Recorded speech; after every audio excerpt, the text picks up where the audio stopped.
లలిత jewellers వారి double ధమాకా offer. అన్ని బంగారు నగలపై తరుగులో 1% తగ్గింపు. పాత బంగారు నగల ఎక్స్చేంజ్ పై గ్రాముకు 150 రూపాయలు అదనంగా పొందండి.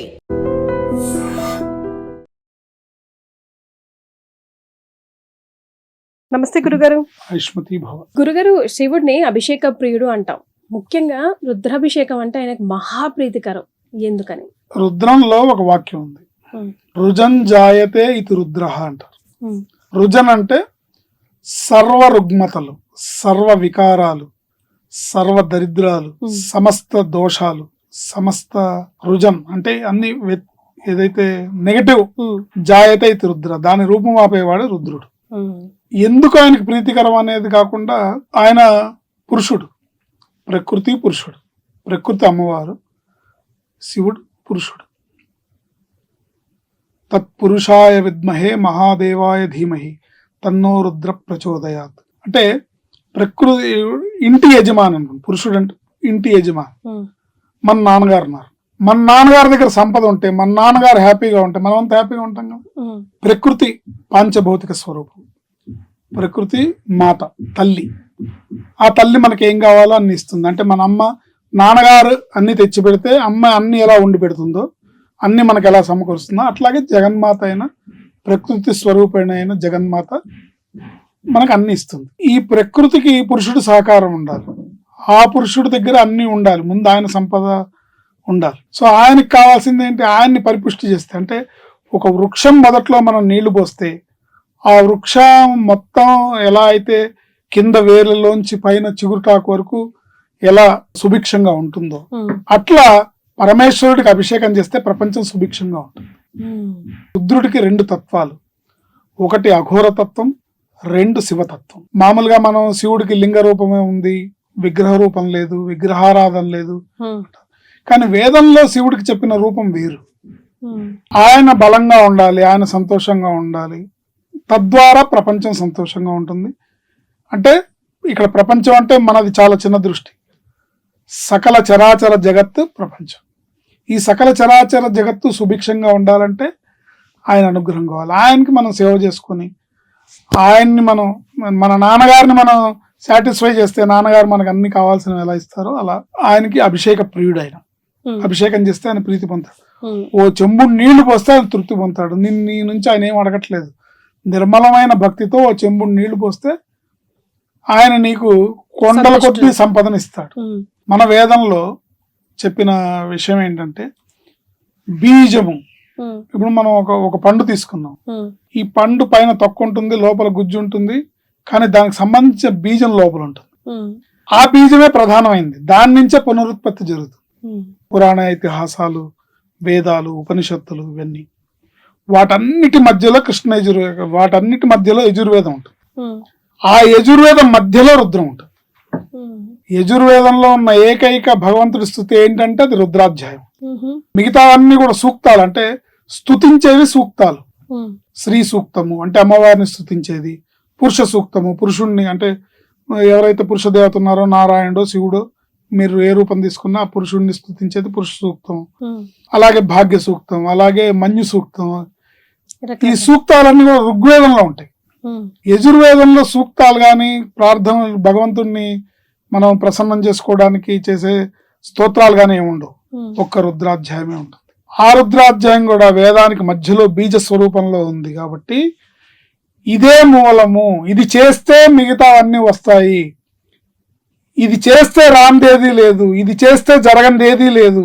సో రుద్రమంత్రాల్లో ఉన్న వాటిని అర్థం చేసుకుంటే ఆయనకి అభిషేకం చేయడం వల్ల మీకు సంపద కావాలా సంపదిస్తాడు, గ్రహశాంతి కావాలా గ్రహశాంతి ఇస్తాడు, తర్వాత దోషాలు పోవాలా పోతాయి, పాపాలు పోవాలా పోతాయి. ఇందాక మీరు ఒక క్వశ్చన్ లో శాపాలు ఏవో ఉన్నాయన్నారు కదా, ఆయన కాళ్ళు పట్టుకుంటే పోతాయి. మనకు వచ్చిన శాపం కాదు, ఎక్కడో ఎవరో పూర్వీకులు చేసిన దానికి వచ్చింది అనుకోండి, మనం ఆయన కాళ్ళు పట్టుకోవడమే. నా తప్పేముందా స్వామి, నన్ను అనుగ్రహించు. ఆ పరమేశ్వరుడికి 2 తత్వాలు, ఒకటి అఘోర తత్వం, 2 శివతత్వం. అఘోర తత్వం ఏంటంటే అంటే దుష్ట శిక్షణ శిష్ట రక్షణ అనుకోండి, అర్థం అవ్వాలంటే ఎక్కడైతే చెడు ఉందో దాన్ని నిర్మూలించడం, వాళ్ళ పట్ల ఆయన చాలా నిర్దాక్షిణ్యంగా ఉంటాడు. ఆ అఘోర తత్వాన్ని శాంతింపజేసి, ఇప్పుడు నాన్నగారు రకరకాల పనుల్లో టెన్షన్లో బిజీగా ఉన్నారు, టెన్షన్లో ఉన్నారు. ఉమ్, నాన్నగారిని ప్రసన్నం చేసుకోవాలంటే రాగానే కాస్త కూర్చోబెట్టి చెంబులు మంచినీళ్ళు ఇచ్చి కాస్త కాఫీ ఇచ్చి ఆయనకు కావాల్సిన సపర్యలు చేసి ఆయన మైండ్ రిలాక్స్ అయ్యేలాగా చేస్తాం. ఉమ్, అప్పుడు శివతత్వం బయటకు వస్తుంది. శివతత్వం ఏంటి? ఇవ్వడం. శివ అంటే మంగళము. ఉమ్, సమస్త మంగళాలకి కారణభూతుడైన వాడు శివుడు. సమస్త సన్మంగళాలు ఉనగూడాలంటే శివుణ్ణి ప్రార్థించాలి, రుద్రాభిషేకమే చేసుకోవాలి. రుద్రాభిషేకంతో పరిష్కారం కాని సమస్య అంటూ ఈ భూమి మీద ఏది లేదు. ఉమ్, రుద్రాభిషేకం ద్వారా ఎన్ని రకాలు, మీరు ఎన్ని, వివాహానికి వివాహ పాశుపత రుద్రం ఉంది, ఐశ్వర్యానికి కుబేర పాశుపతం ఉంది, ఉమ్, అలాగే ఆరోగ్యానికి, అలాగే శత్రుబాధ నివృత్తికి, అలాగే గ్రహశాంతికి మీరు ఏది తీసుకోండి, రుద్రాధ్యాయం అభ్యసించి రుద్రాధ్యాయం చేస్తూ రుద్రంతో స్వామికి అభిషేకిస్తే సకలము మనకి సంప్రాప్తిస్తాయి. yes, కాబట్టి రుద్రాభిషేకాన్ని మించింది లేదు. ఉమ్, ఆయనకు ప్రీతికరం అంటే ఆయన ఆ చెంబుడు నీళ్ళతోనే ఆయన తృప్తి పొందుతాడు. ఉమ్, కాబట్టి ఆయన పురుష స్వరూపం, పైగా అగ్నితత్వం కదా. ఉమ్, ఆ అగ్నితత్వం కాస్త కూల్ అయ్యి మన పట్ల ప్రసన్నంగా మారాలి. మనకి ఆ శివతత్వాన్ని, అఘోరతత్వం కాకుండా శివతత్వాన్ని ప్రసాదించి ఆ శివతత్వంలో ఉన్న వరాలన్నీ మనకు కురిపించి మన వంశాన్ని అభివృద్ధి చేసేలాగా, మనని రక్షించి కాపాడేలాగా చూడాలంటే అభిషేకం చేసుకోవాలి. yes, సో ఈ రుద్రాధ్యాయము, రుద్రాభిషేకం అనేది చాలా విశేషమైంది, చాలా విశిష్టమైంది. నమ్మిన వాళ్ళకి నమ్మినంత, దీన్ని మించింది ఏదీ లేదు. yes, ఇవాళ రకరకాల పూజలు, రకరకాల హోమాలు, రకరకాల దేవతల పేర్లు ఉమ్, అన్నీ చేస్తున్నాం. కానీ ఒక రుద్రం చేసుకుంటే, ఒక రుద్రాధ్యాయంలో రుద్రుడికి అభిషేకం చేసుకుంటే, శివాభిషేకం చేసుకుంటే, పార్వతీ పరమేశ్వరుని మన తల్లిదండ్రులాగా చూసుకొని పూజించుకుంటే చాలు, అద్భుతమైన ఫలితాలు ఉనగొడతాయి. ఎదిగిన వాడు ఎదుగుతానే ఉంటాడు. ఎక్కడున్న గొంగలే అక్కడే చెందాక కొంతమంది ఉంటూ ఉంటారు. కొన్నిసార్లు ఎవరైనా అట్లా మాట్లాడినప్పుడు, చెప్పుకున్నప్పుడు అన్నీ చేసామమ్మా, ఎక్కడైనా మనం కూడా ఇప్పుడు గుళ్ళకలా వెళ్తూ ఉంటాం కదా, ఎక్కడైనా ఎవరైనా చూసినప్పుడు మీరు చాలామంది గురువుగారిని కలుస్తూ ఉంటారు కదా, నాకు పలానా ప్రాబ్లం ఉందమ్మా కొంచెం మాట్లాడండి, వారి నంబర్ ఏదైనా ఇవ్వండి. ఎంత పూజ చేసినా, ఇదిగో ఎన్ని గుళ్ళు చేసినా, ఎన్ని ఉపవాసాలు చేసినా కూడా అసలు జీవితం డబ్బు విషయంలో ముందడుగు పడట్లేదు, మా వారు కూడా పాపం చాలా కష్టపడతారు, అట్లా చెప్పుకుంటూ వస్తారు గురుగారు కొంతమంది. నిజంగా కొంతమంది అలాగే అనిపిస్తుంది కూడా, ఎంత చేసినా కూడా వాళ్ళ లైఫ్ ఒక మూమెంట్ అంటూ కనిపించదు. ఎందుకు అలా జరుగుతుంది? వాళ్ళకి మనం ఏమైనా పరిష్కార మార్గం సూచించగలమా? దీనికి కూడా రీజన్స్ అనేకం ఉంటాయి. ప్రధాన కారణం గ్రహస్థితి. ఉమ్, వాళ్ళు గత జన్మలో చేసుకున్న పుణ్యం, పాపం, గత జన్మ యొక్క బ్యాలెన్స్ షీటేగా ఈ జన్మ. దాని ప్రకారమే ఎవడు అంబానీ అవ్వాలి, ఎవడు అడుక్కునేవాడు అవ్వాలి అనేది రాసి ఉంటుంది. గురుగారు. అయితే మనకు అంబానీ అంత ఐశ్వర్యం అక్కర్లా. మనం సుఖంగా జీవించడానికి, ఉమ్, ఏ లోటు లేకుండా జీవించడానికి మనకి తగినంత ఉంటే సరిపోతుంది. మరే గురుగారు. ఇప్పుడు 100,000 ఎకరాల భూములు ఎందుకండి? ఉమ్, ఎవరైనా వెళ్ళేటప్పుడు తీసుకెళ్తారా? మరే. ఉమ్, ఎవరైనా 6 అడుగులు నేలకు మించి పరిమితం అయిపోతారు. జీవితంలో అంతంలో 6 అడుగులు నేలకు పరిమితం అయిపోతారు తప్ప ఎన్ని వేల ఎకరాలు ఉన్నా వాళ్ళతో పాటు తీసుకెళ్లే అవకాశం లేదు. కాకపోతే మీరు అన్నట్టు ఉన్న వాళ్ళు అట్లా సంపాదించుకుంటూ ఎదుగుతున్నారు. అతను పూర్వజన్మలో చేసుకున్న పుణ్యకర్మ యొక్క సౌభాగ్యాన్ని డ్రా చేసుకుంటున్నాడు. ఉమ్, అది కారణం. వాడు చెడ్డవాడండి, అయినా వాడికి బోల్డంత సంపద వస్తుంది, నేను చాలా మంచివాడిని, శ్రీరామచంద్రుడిని ఒక అబద్ధం కూడా ఆడను, నేను ఎవరిని ఒక్క మాట కూడా అన్ను, ఒక బాధ కూడా పెట్టను అంటే మన పూర్వజన్మ కర్మ ఫలంలో లేదు. బ్యాలెన్స్ లేనప్పుడు ఏటీఎం కార్డు పెట్టి ఎన్ని పిన్ నెంబర్లు ఎంత గోకినా ఏమొస్తుంది? రాదు కదా. ఉమ్, బ్యాలెన్స్ ఉండాలి కదా, బ్యాలెన్స్ ఉంటే వస్తుంది. అయితే ఈ బ్యాలెన్స్ని ఇవ్వగలిగిన వాడు ఎవరంటే పరమేశ్వరుడు. ఉమ్, ఐశ్వర్యం ఈశ్వరాదిచ్చేత్. ఆ పరమేశ్వరుడి అనుగ్రహాన్ని మనం పొందగలిగితే చక్కగా బోల్డన్ని మార్గాలు ఉన్నాయి ఐశ్వర్యవంతులు అవ్వడానికి.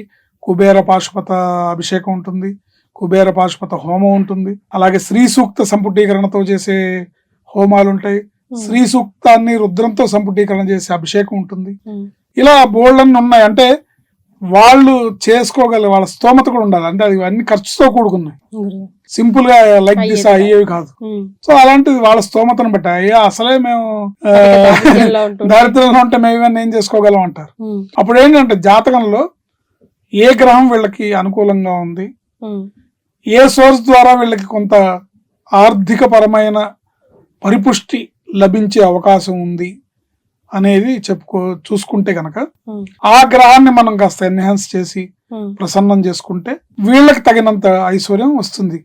గురుగారు. దీంట్లో ఈ మధ్య కాలంలో బాగా నార్త్ ఇండియా అంతా గాని ఇక్కడ గాని ఒకప్పుడు జాతకంలో రాహువుని పెద్దగా లెక్క చేసేవాళ్ళు కాదు, కానీ ఇప్పుడు రాహువునే పరమేశ్వరులా కొలుస్తున్నారు. ఎందుకంటే రాహు ఇస్తే ఆయన ఇచ్చినంత ఎవరు ఇవ్వలేరు అని. అంటే నీకు 100 రూపాయలు రాసుంటే తీసుకొచ్చి నీ ముందు 10 లక్షలు పడేస్తాడు. అంటే రాహు మహర్దశ అంటారు కదా. సో ఒకవేళ మీ జాతకంలో రాహు యోగిస్తున్నట్టయితే, ఆయన మీకు మేలు చేస్తున్నట్టయితే రాహువుని ప్రసన్నం చేసుకుంటే బ్రహ్మాండమైన ఐశ్వర్యాన్ని సంపాదించవచ్చు. ప్రతిరోజు 1 గంటన్నర సమయం రాహుకాలం అని ఉంటుంది. ఆదివారం నాడు సాయంత్రం 4:30 నుంచి 6 వరకు ఉంటుంది. సోమవారం నాడు ఉదయం 7:30 నుంచి 9 వరకు ఉంటుంది. మంగళవారం నాడు మధ్యాహ్నం 3 నుంచి 4:30 వరకు ఉంటుంది. బుధవారం నాడు మధ్యాహ్నం 12 నుంచి 1:30 వరకు ఉంటుంది. గురువారం నాడు మధ్యాహ్నం 1:30 నుంచి 3 వరకు ఉంటుంది. శుక్రవారం నాడు ఉదయం 10:30 నుంచి 12 వరకు ఉంటుంది. శనివారం నాడు ఉదయం 9 నుంచి 10:30 వరకు ఉంటుంది. ఈ రావుకాలం సమయంలో ఓ బెల్లం ముక్క చేతిలో పట్టుకొని రావుకు సంబంధించిన ఒక మంత్రం మనం చెప్పుకుందాం. దాన్ని ఎవరైనా చేసుకోవచ్చు. అంటే శని భగవానుడు కూడా ఇస్తాడు, అది ఇంకో ఎపిసోడ్ లో ఎప్పుడైనా చెప్పుకుందాం. అన్ని పరిహారాలు ఒకసారి చెప్పుకోలేము. రావు కాలంలో ఓ బెల్లం ముక్క చేతిలో పట్టుకొని సింహికా పుత్రాయ నమః అనే మంత్రాన్ని ఆ రావుకాలం సమయంలో జపిస్తూ, రావుకాలం ఇంకో 10 నిమిషాలు అయిపోతుంది అనగా దుర్గే రక్షిణ నమః అనే దుర్గా అమ్మవారి మంత్రాన్ని చేసి ఆ బెల్లం ముక్కను ప్రసాదంగా మీరే స్వీకరిస్తే బాగా ధన సంపద సమకూరుతుంది. ఎందుకు లాస్ట్ లో దుర్గా అమ్మవారిని స్మరించాలంటే, ఒకవేళ తెలిసి తెలియక మీ జాతకంలో రాహు గనక బాధక స్థానంలో ఉంటే అందుకు కూడా ఈ మంత్రం పనికొస్తుంది. రావుకాలం దీపాలు అవి కూడా బాగా వెలిగిస్తారు కదా గురుగారు దుర్గామాతకి. శుక్రవారం మంగళవారం వెలిగిస్తారు బాగా. మంగళవారం నాడు రాహుకాల పూజను చేస్తారు, చాలా బాగా చేస్తారు. అప్పుడు పర్టికులర్ గా చెప్పుకోవాల్సిన మంత్రం ఏదైనా ఉంటుందా గురుగారు? ఇదే దుర్గా మంత్రం ఈ రాహు మంత్రం సింహికా పుత్రాయ నమః. సింపుల్ గా ఎవరైనా చదువుకునే మంత్రం. శాస్త్రంలో చెప్పిన మంత్రాలు మహామంత్రాలు వేరుగా ఉంటాయి. ఈ మంత్రాన్ని ఎవరైనా చదువుకోవచ్చు. సింహికా పుత్రాయ నమః, సింహికా పుత్రాయ నమః అని ఆ 1.5 గంటల సేపు కూడా చేసుకోవాలి అనుకుంటూ లాస్ట్ 10 నిమిషాల్లో దుర్గే రక్షిణ నమః, దుర్గే రక్షిణ నమః అనుకుంటే దుర్గా అమ్మవారి పేరు చెప్తే ఆయన మహాప్రసన్నం అయిపోతాడు. సో ఒకవేళ మీ జాతకంలో వ్యతిరేకమైన స్థానంలో ఉన్నా మీకు ఆ వ్యతిరేకతను తగ్గించి మీకు ఆ బాధలు ఆ తీవ్రత తగ్గి మీరు సేఫ్ జోన్ లోకి వస్తారు. ఒకవేళ అనుకూలమైన స్థానంలో ఉన్నాడా మీ పంట పండింది.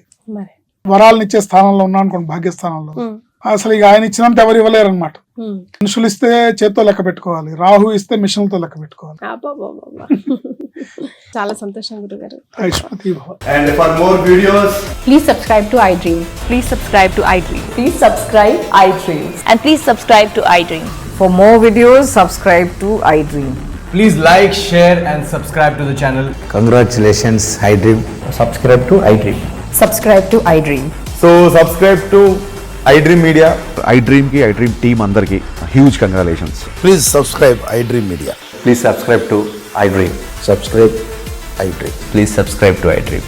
iDream అంటే నా కళల ఛానల్ సబ్స్క్రైబ్ చేసుకున్న నోరు తిరుగుతలేదు, మీరైతే గంట గుర్తు కొట్టండి. For more such videos, please subscribe to iDream. Subscribe to iDream. Please subscribe to iDream. Please subscribe iDream Media. Please do subscribe to iDream. Please subscribe to iDream Media. For best entertainment and information, please subscribe iDream. And don't forget to subscribe to iDream.